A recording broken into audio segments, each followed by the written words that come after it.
Buenos días, señores, ¿me escuchan?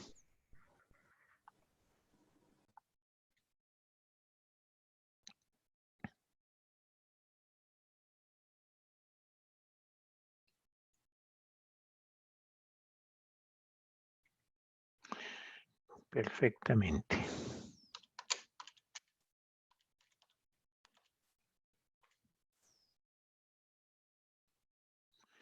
Ya, entonces iniciamos la clase de hoy día viernes.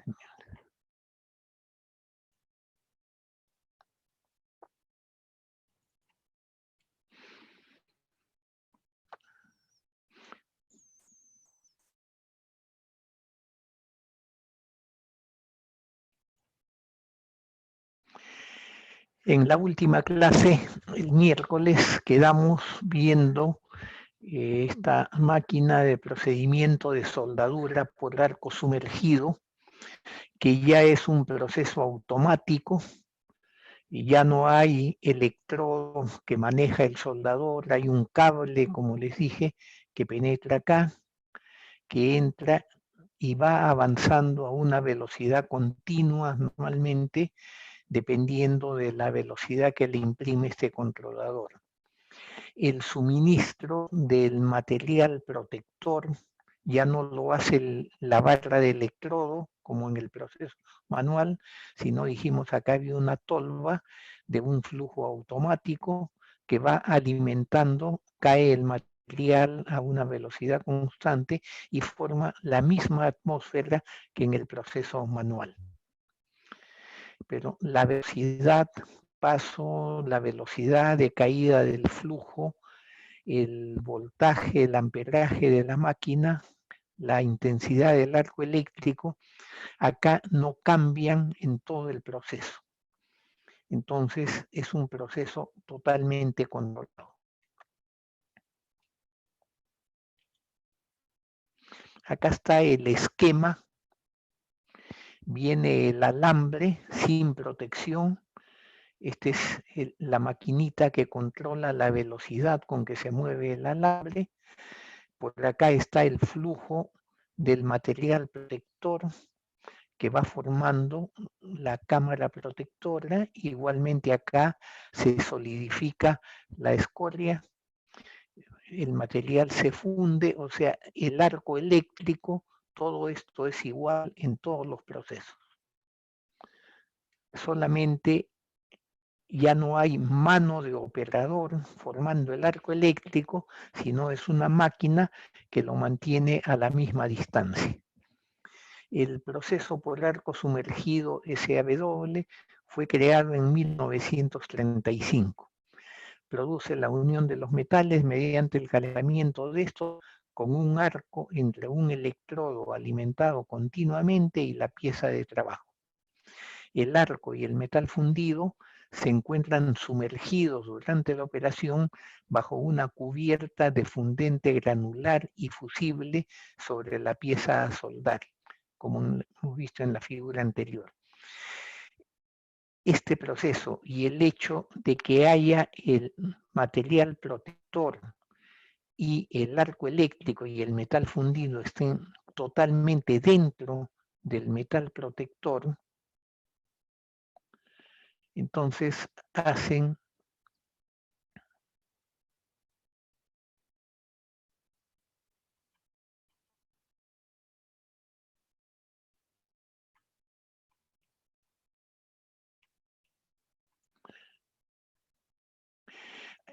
entonces de que no salten chispas y no hay ningún proceso de quemaduras al ambiente adyacente a la zona donde se está soldando.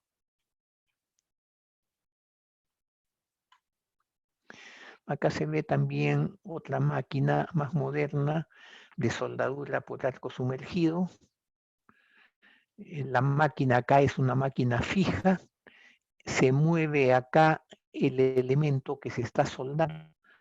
En este caso, un elemento circular. Y la soldadura se va efectuando en esta zona.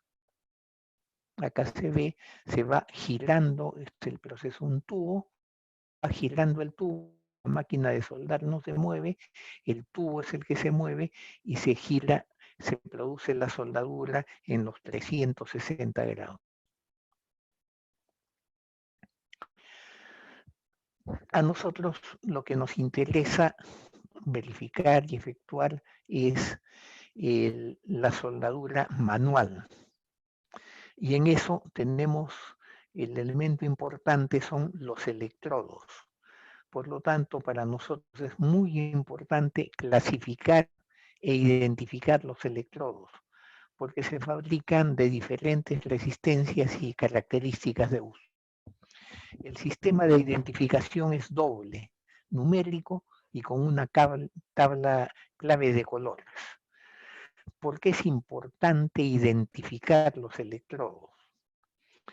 Porque exteriormente se parecen mucho los distintos tipos de electrodos para distintos tipos de máquina, para distintos procesos y posiciones de soldadura. En obra, usualmente debe haber una supervisión que debe controlar que el trabajo se haga de acuerdo a lo especificado, de acuerdo al procedimiento que aparece en las especificaciones y a las indicaciones que hay en los planos. Entonces, una de los trabajos del supervisor es ver que se estén empleando los electrodos adecuados, sea en una visita al taller donde se están haciendo las soldaduras de taller o sea para las soldaduras que se están ejecutando en obra. Una vez los electrodos vienen en unas latas grandes con una cantidad, 100, 200 electrodos, se abre, ahí esa lata está perfectamente identificada, dice el tipo de electrodo, la marca, el fabricante, para qué tipo de máquina eléctrica se debe emplear, con qué voltaje, con qué amperaje, todas las características. Pero una vez que se sacan los electrodos, el soldador agarra un paquete y se lo lleva y la máquina se queda en el almacén. La lata donde han venido los electrodos se va al almacén. Entonces, si hay distintos soldadores efectuando distintos tipos de trabajo, se pueden mezclar los electrodos. Entonces, para identificar uno por uno es que se tienen estos sistemas de identificación numérico para ver la identificación a través de la lata y la clave de colores que permite identificar uno por uno los electrodos. El sistema de clasificación numérico emplea para los electrodos de soldadura manual la letra E. Para los de soldadura automática, en arco sumergido, con flux, los otros procesos o con gas, emplea normalmente la letra F o la letra G. Pero para electrodos manuales va siempre, la primera letra es la E. Y a cada tipo de electrodo le asigna un número que puede ser de 4 o 5 cifras. Los 2 o 3 primeros números dan la resistencia a la rotura del metal del electrodo en KSI. Con esto se identifica el diseñador, que va a poner en su plano que está empleando un electrodo E60, por ejemplo, quiere decir un electrodo manual, por la letra E. 60 indica 60 KSI o 4.200 kilos por centímetro cuadrado o 420 megapascales. Si es un electrodo de más alta resistencia, puede ser un electrodo E110, 3 números que identifican un electrodo para soldar, por ejemplo, barras de construcción. De grado 60, la soldadura tiene que ser, el electrodo tiene que ser más fuerte que la soldadura especificada, entonces se emplea para soldar estos aceros que tienen un esfuerzo de fluencia de 4.200 kilos por centímetro cuadrado. Entonces, 60 KSI en unidades inglesas, el electrodo que se emplea es 110. La siguiente cifra, porque nos faltan 2 últimas cifras, da la posición en que puede emplearse el electrodo. La última cifra indica las características de la corriente eléctrica a emplearse y la penetración que puede conseguirse. En cuanto a posiciones de soldadura, el significado es el número 1 puede emplearse en cualquier posición. El número 2 puede emplearse únicamente en posición plana y horizontal. El número 3 que puede emplearse únicamente en posición plana.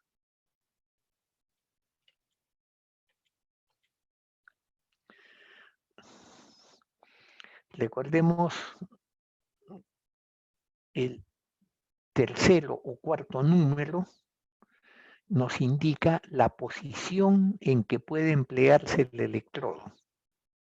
Eso es lo que hemos visto acá. Si es 1, cualquier posición. Si es 2, posición plana y horizontal. Si es 3, solamente en posición plana. El último número nos indica las características de la corriente eléctrica a emplearse y la penetración que puede conseguirse. El significado es 0 para corriente continua con polaridad directa, revestimiento celulósico de penetración profunda. Este es un electrodo de tipo estructural para dar la resistencia de la soldadura. El 1 para corriente continua con polaridad directa o para corriente alterna. Este es un electrodo que permite el uso de corriente continua o alterna. El 0 solamente corriente continua. Revestimiento celulósico de penetración profunda. También un electrodo estructural.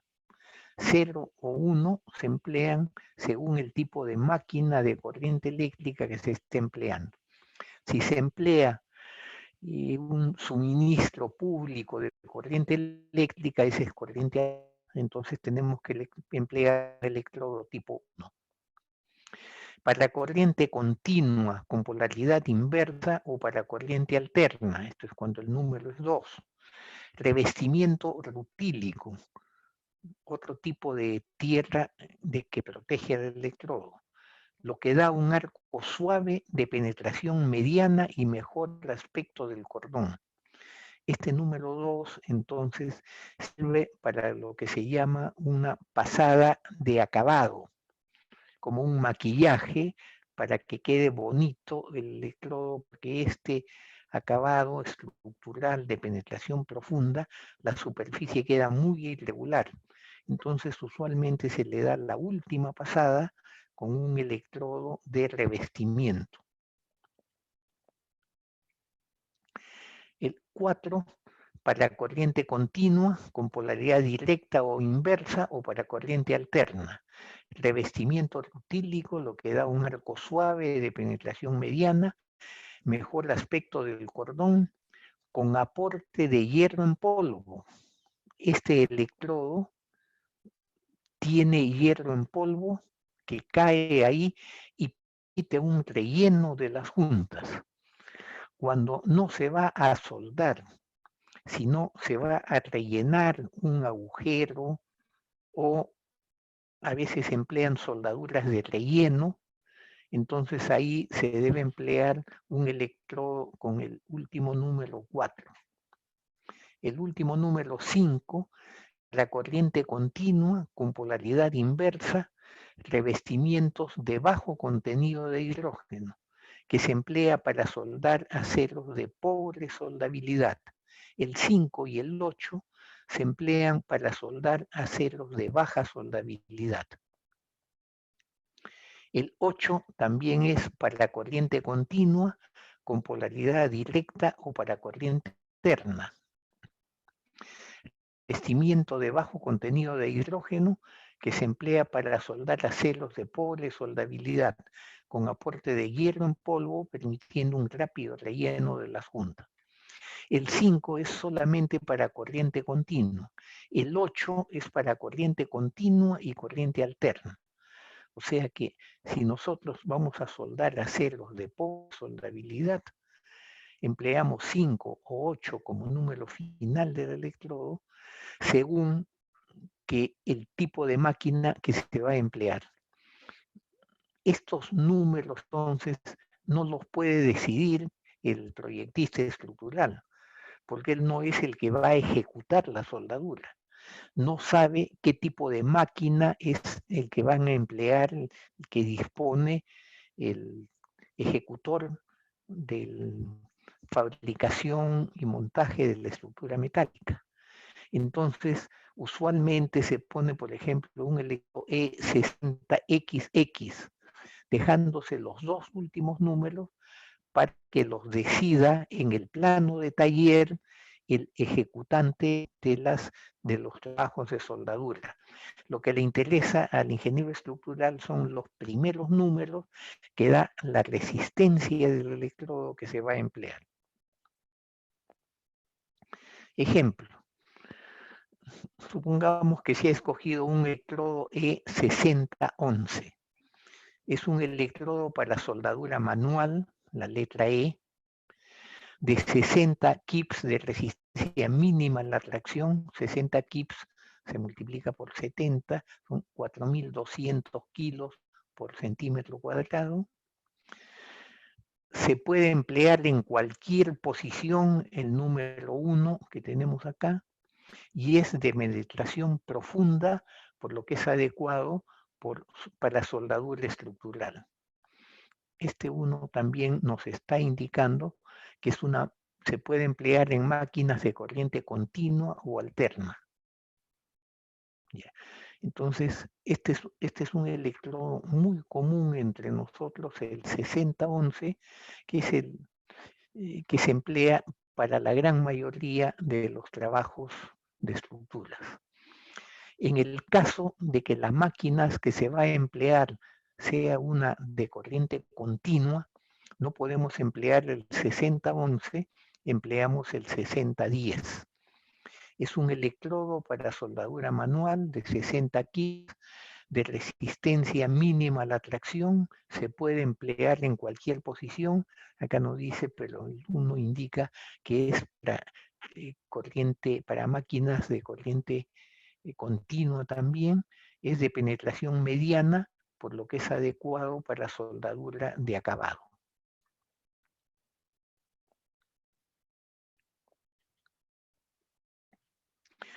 Si tenemos un electrodo 110-18, es un electrodo para soldadura manual de 110 kips, 7.700 kilos por centímetro cuadrado, de resistencia mínima a la acción. Se puede emplear en cualquier posición, es de bajo contenido de hidrógeno, por lo que es adecuado para soldar el acero de construcción de grado 60.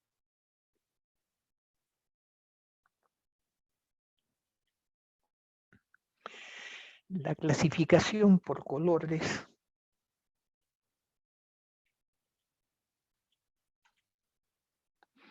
identifica cada tipo de electrodo por una clave de colores que se aplica en 3 lugares.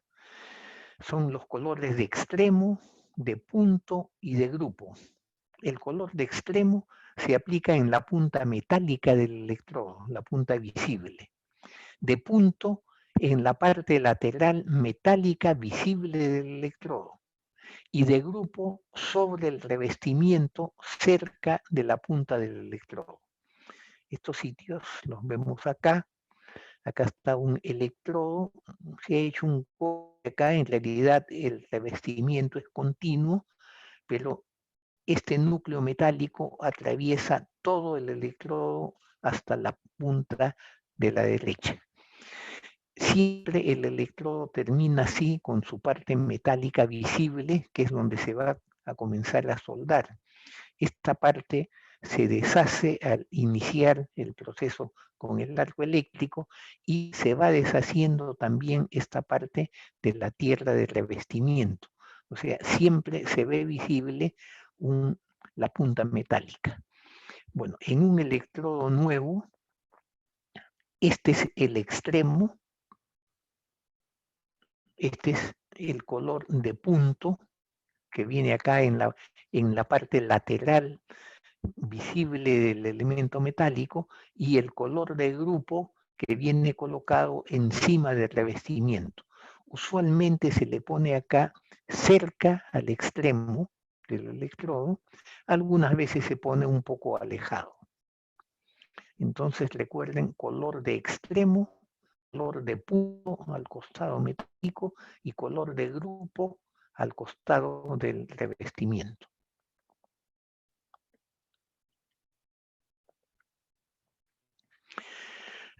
Las claves de colores que vienen indicadas en la caja de lata donde se ha comprado los electrodos. El electrodo 6010 no tiene ninguna marca. El electrodo 6011 tiene solamente punto azul. No tiene ni grupo ni extremo, solo punto. El 6012 solo tiene punto blanco.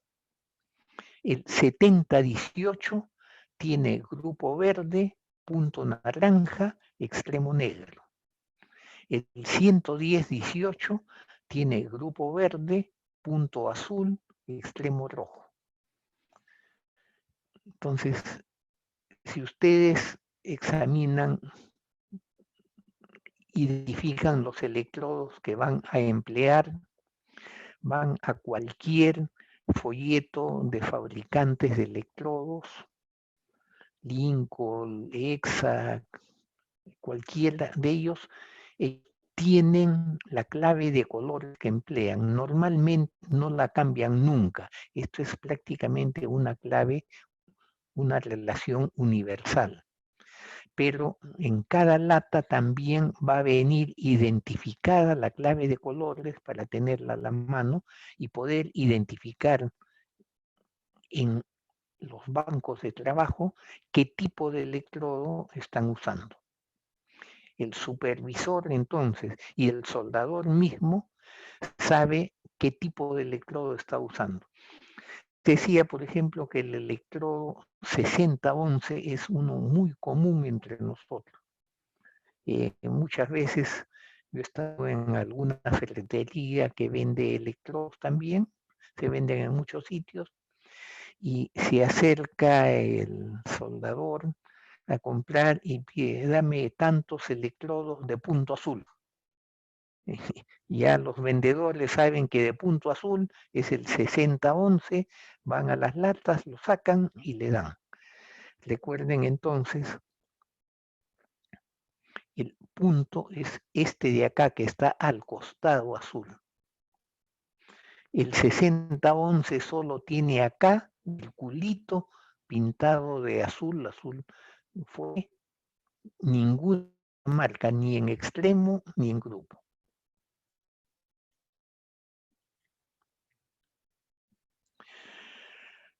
Posiciones de soldadura.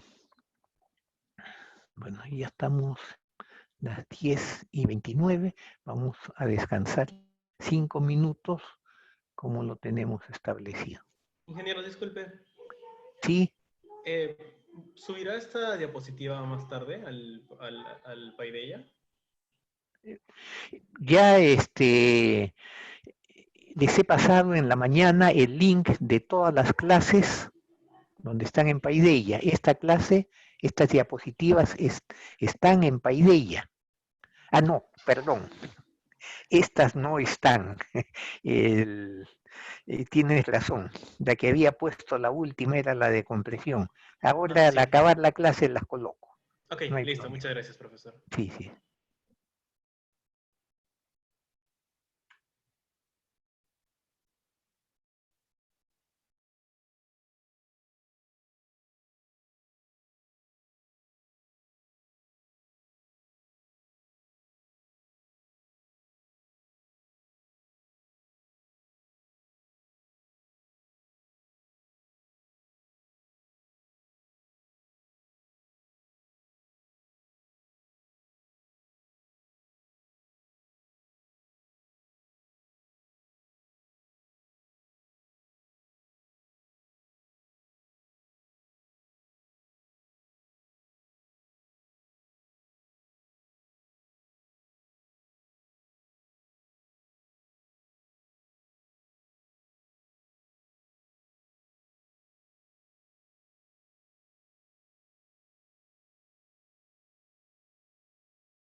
Bien, señores, vamos a continuar. ¿Me escuchan? Sí, profesor. Ya. Vamos a examinar ahora las posiciones de soldadura. Hemos estado mencionando identificar los electrodos, que cada electrodo puede ser adecuado en cualquier soldadura o solo en algunas de ellas. Hay 4 posiciones de soldadura que reconocen las normas.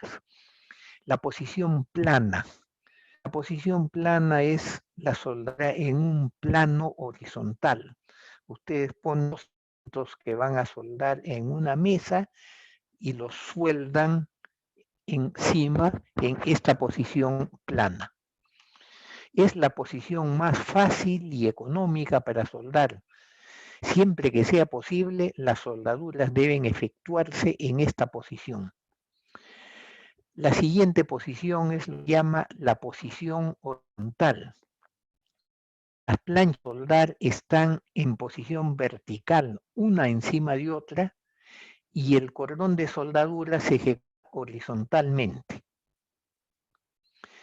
La tercera posición es la posición vertical. Las planchas a soldar están en posición vertical y el cordón de soldadura se ejecuta verticalmente. O sea, la posición horizontal vertical, las planchas, las dos que se van a unir, están en un plano vertical. En la primera, la soldadura se va a ejecutar porque el contacto entre las dos planchas está horizontalmente. La tercera, ese contacto entre las dos planchas está en una posición vertical. En esta posición vertical, la soldadura puede ser ascendente o descendente. La última posición, la más difícil, es la posición sobre cabeza. Las planchas a soldar están encima del soldador, están en posición horizontal, pero encima del soldador. Se ejecuta horizontalmente, pero por debajo. Se puede caer el metal fundido. Es una posición inversa a la posición plana, más difícil de todas ellas.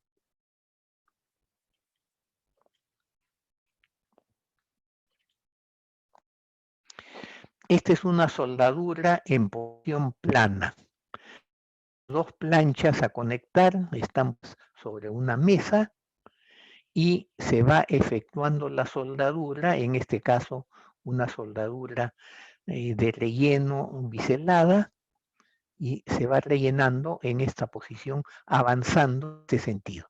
Esta posición es la más fácil para soldar. Esta es la soldadura en posición vertical. Las dos planchas están en el plano vertical. La unión es vertical. En este caso es una soldadura ascendente. Es una posición más complicada. Esta es la posición horizontal. Las dos planchas están en un plano vertical, pero la unión entre ellas está en una línea horizontal y la soldadura va rellenando, el mismo caso de dos unión biselada, y va rellenando el espacio vacío. Esta es la que se considera la soldadura más fácil después de la plana. Después de esta viene la soldadura vertical y la última posición es la soldadura sobre cabeza. Las dos planchas están en posición horizontal, pero encima del soldador. Entonces el soldador tiene que ir rellenando y va avanzando a tal velocidad que ya haya endurecido lo suficiente la soldadura cuando él avanza para que no se caiga.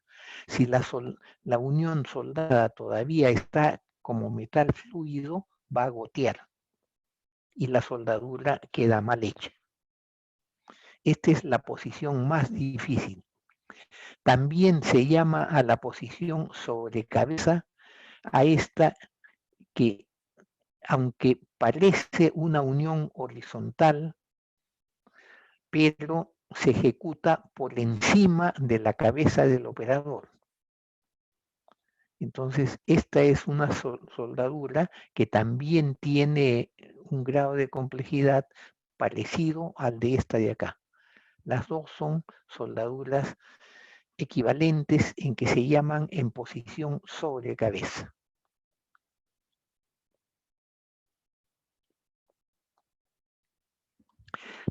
Acá conviene que recordemos un punto importante. Son soldaduras difíciles unas, otras más fáciles. Entonces, los soldadores deben estar calificados para el tipo de soldadura que van a efectuar. Hemos visto, vamos a ver posteriormente, de que la inspección de las soldaduras tienen mucho una inspección visual y depende la calidad de las soldaduras de la calidad de la mano de obra del soldador. Entonces, en una obra adecuadamente controlada, con una supervisión adecuada, se le exige al soldador que presente su certificación. La certificación la dan algunas instituciones, el CIMA, el ITINTEC, y algunos laboratorios calificados, aprobados por INACAL, para dar certificación de soldadores. A estos soldadores se les hace soldar muestras parecidas a las que hemos indicado acá, y cuando acaban en las 4 posiciones, se ensayan esas muestras, se cortan para ver interiormente cómo ha quedado la soldadura, se ensayan a tracción, a corte, en fin, y de acuerdo a eso se ve si el soldador ha calificado para hacer todos los tipos de soldadura o si solamente califica para algunas posiciones y se le da la certificación de acuerdo a esas calificaciones. Estas calificaciones tienen que repetirse, normalmente se especifica que deben ser cada 2 años, porque el soldador también puede tener problemas de salud, puede tener alguna enfermedad que altere el pulso, por ejemplo, principio de Parkinson, o cualquier otro tipo de defecto físico que altere la manera de ejecutar la soldadura. Entonces, una certificación que fue hace 10 años no está garantizando que 10 años después el soldador tiene la misma calidad para ejecutar su trabajo. Por eso estas certificaciones se hacen periódicamente y ahí se indica claramente qué tipos de soldadura son los que puede ejecutar ese soldador.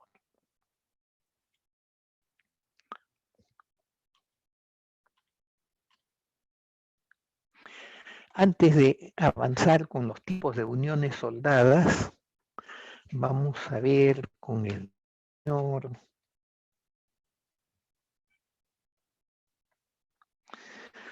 Aaron Bandag. ¿Está presente? Sí, profesor. Ya, perfecto. Para que puedas hacer tu presentación en cómo la vas a presentar. Tengo una serie de diapositivas. Ya, entonces ya te he hecho co-host, entonces puedes poner tus diapositivas y presentarlas.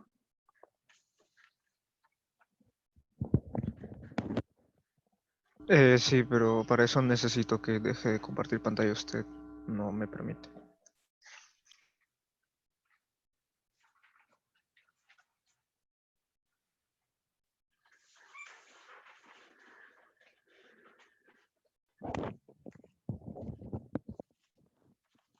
Ya se puede ver. Y inicia tu presentación. O sea, el punto era, tú habías hecho el problema de la verificación en pandeo torsional de la columna que habíamos presentado en clase. Ajá. Los números no coincidían, tú habías usado un programa de cómputo y te pedí que los hagas manualmente para poder comprobar esos números que habías hecho. Así que sigue Sí. adelante. Ok.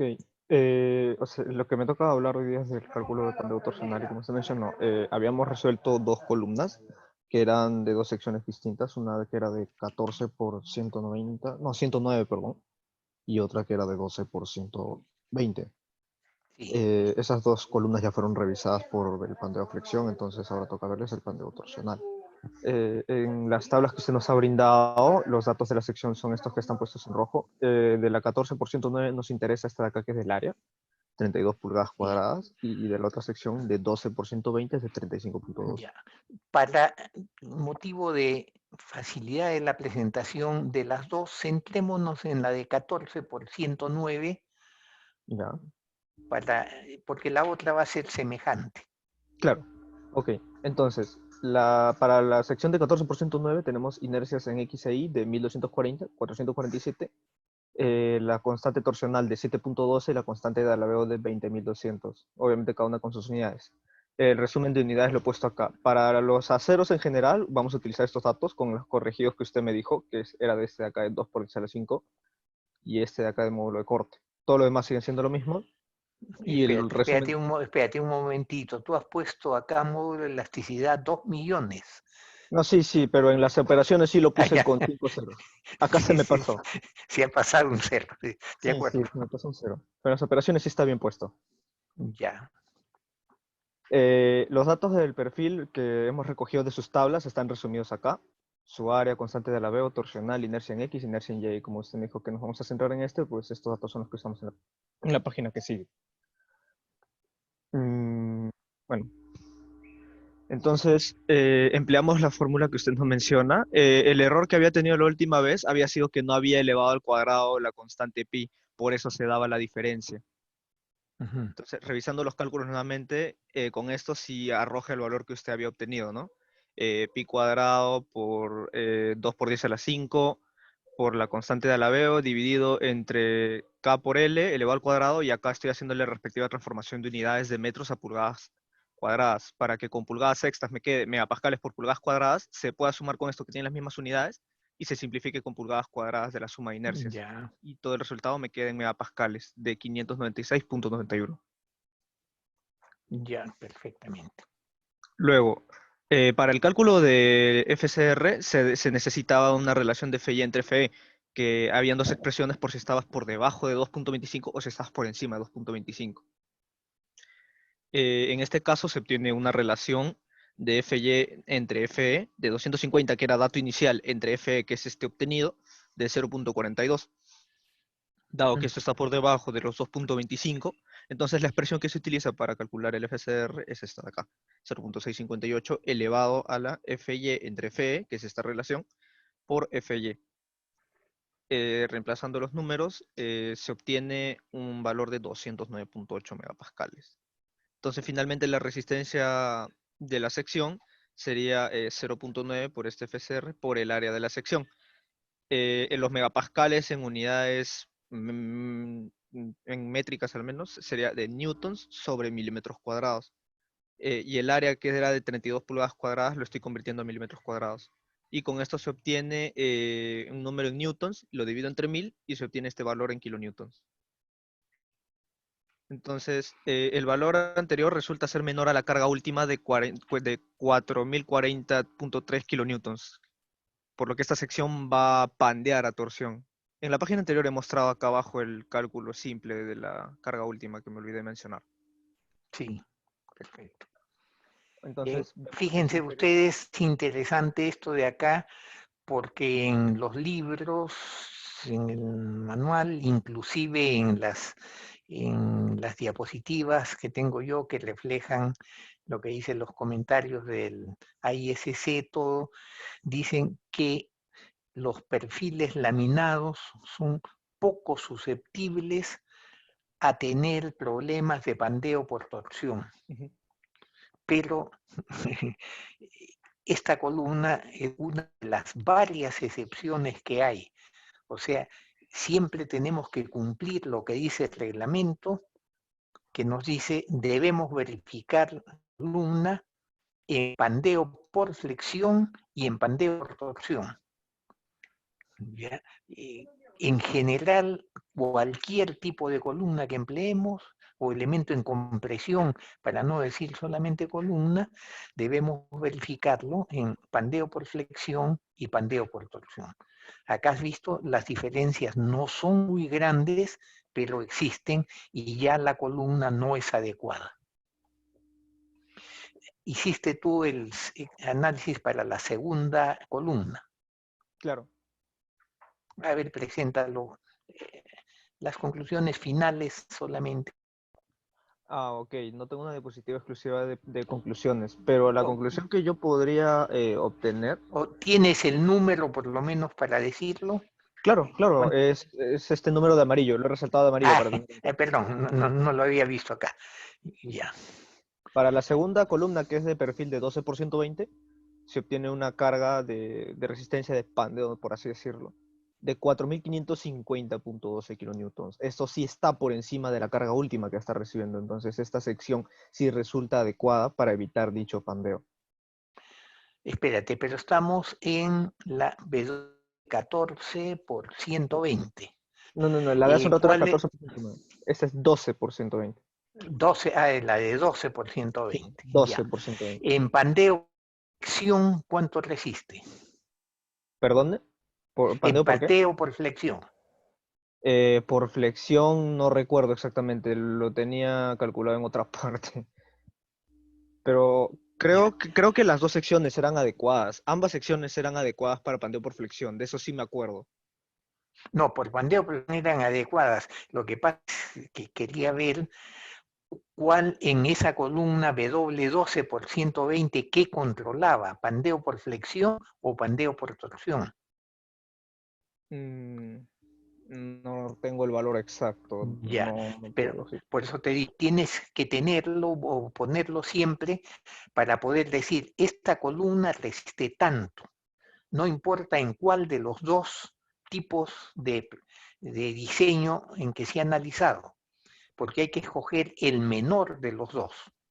Claro, Entonces, en este momento no sabemos si la resistencia de la columna es 4.550, porque si la resistencia por flexión fuera 4.300, esa sería la resistencia de la columna.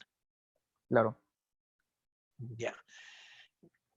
Y ahí recién vas a poder decir si esta columna bien resiste más que la carga última, que está de 4.040 kilonewton. Ujú. Muy bien, pero ya el proceso está bien. Esto también nos lleva a mirar con mucho cuidado el empleo de programas de cómputo, porque tú hiciste el primer proceso con un programa de cómputo, no sé, me dijiste que lo habías encontrado en internet. No, es un O programa sea, que yo me descargué, es un análogo a Excel, solamente que con una hoja cuadriculada. Ah, o sea, usted coloca la fórmula y lo calcula, es igual que un Excel. ya, de acuerdo. Pero es de que hay que probar los programas, porque en internet encuentras muchas cosas, algunas cosas son buenas, algunas cosas son malas, algunas son absurdas, te digo, en internet a veces. No se pueden tomar a ciegas cualquier cosa. Cualquier programa que empleen deben comprobarlo con una solución conocida.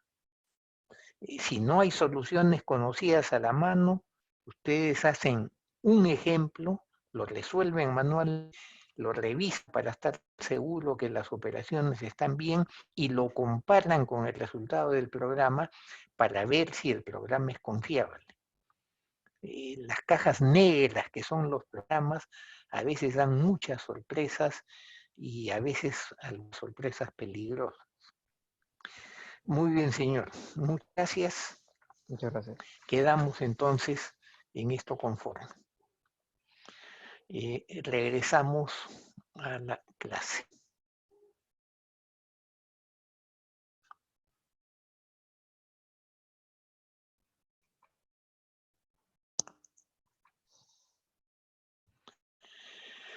Tenemos unos minutos todavía. Vamos a ir avanzando en los tipos de uniones soldadas.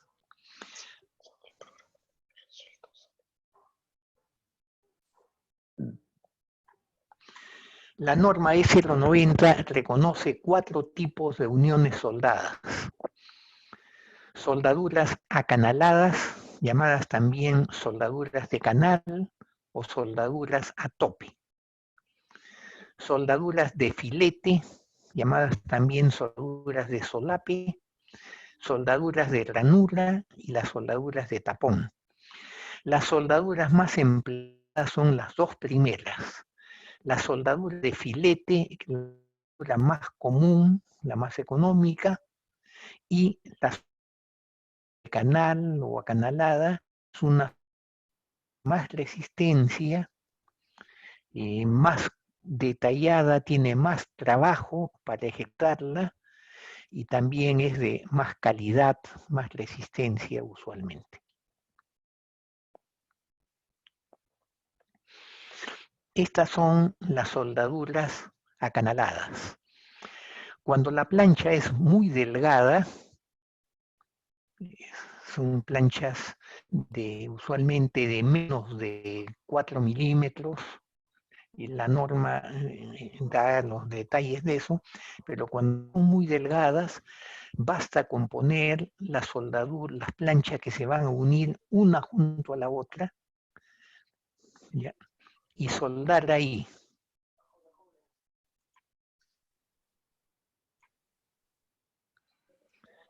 Al soldar ahí, la penetración de la soldadura es mayor que la de esta plancha delgada que estamos soldando, y entonces suelda completamente todo el espesor de la plancha.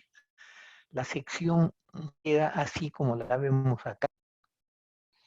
Esto es lo que se llama la soldadura simple cuadrada de canal. Solamente se puede aplicar a planchas muy delgadas. Cuando las planchas son un poco más gruesas, la penetración de la soldadura no llega a todo el espesor. Entonces hay que preparar la plancha, hacer una soldadura acanalada que penetra en todo el interior. Por ejemplo, la soldadura con bisel simple, en que una de las planchas se mantiene acá como es y la otra plancha se corta a bisel en un cierto ángulo y se rellena la soldadura.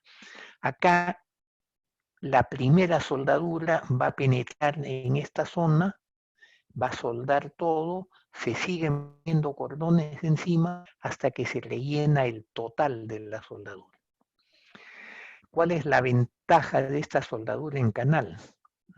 Las especificaciones son de que la resistencia de la soldadura debe ser mayor que la resistencia máxima en tracción de la plancha. O sea, la soldadura en centímetro cuadrado de soldadura debe ser más resistente que el centímetro cuadrado de plancha. Entonces, ejecutada esta soldadura de canal o de penetración total, no hay que hacer ningún cálculo, porque esto resiste más que la plancha y esto es como si la plancha fuera una sola unidad. Otro tipo de presentación de la soldadura acanalada es el canal en B, en que se visitan las dos planchas y entonces se rellenan de esta manera. Esta soldadura en canal en B también se puede hacer en lo que se llama contraespaldo. O sea, las planchas no se pegan, sino se separan algo. Y para que la soldadura no se caiga por el espacio vacío inicial, hay que poner una plancha provisional de respaldo, que cuando se ha acabado la soldadura, se quema en el sitio donde se ha conectado y se bota y se saca la plancha de respaldo.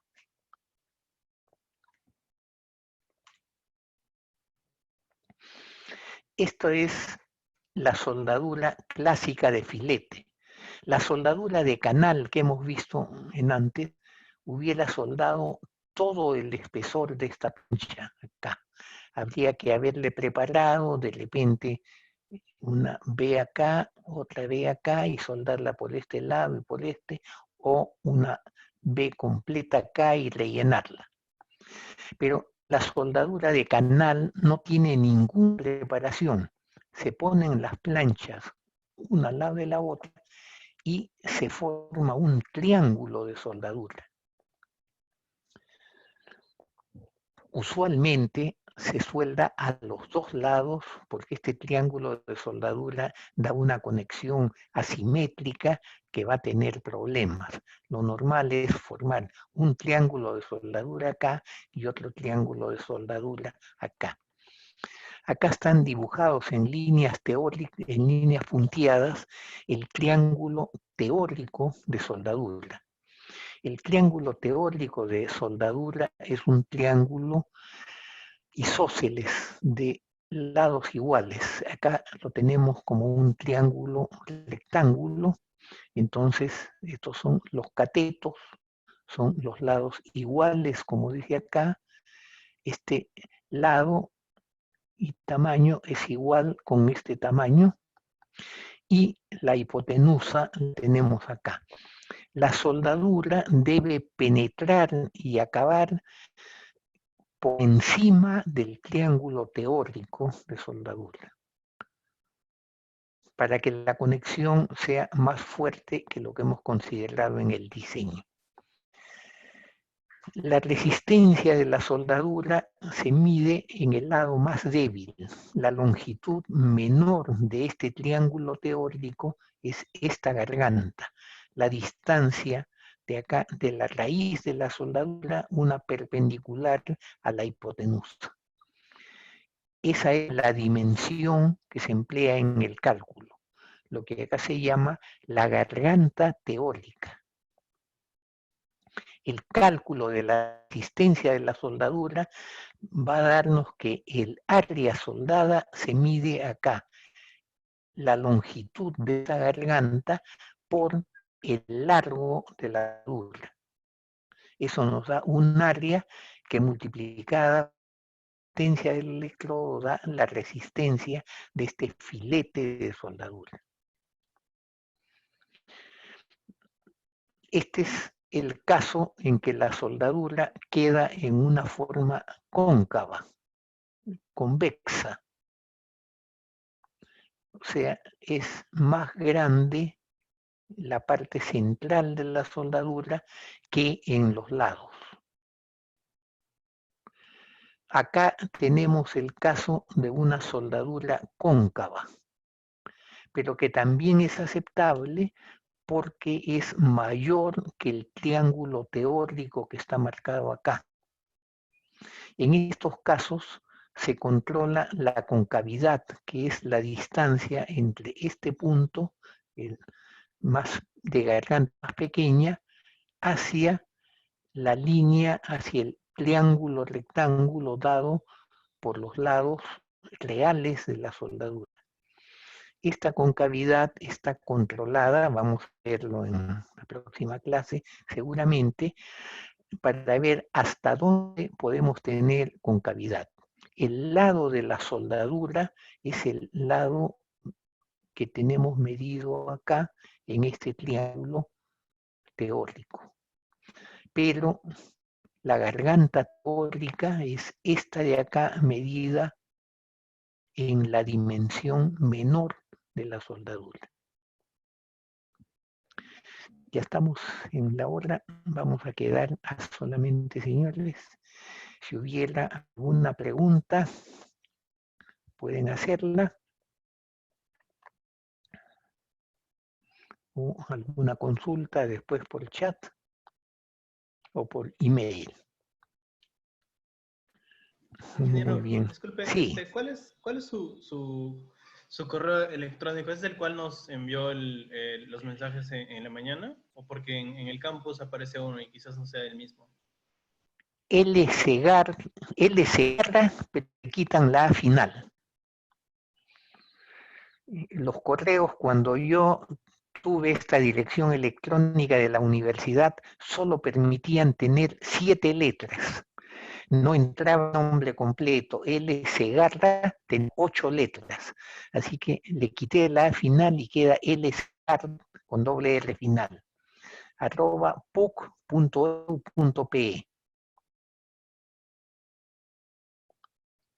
Que es el correo de donde yo les he enviado los links.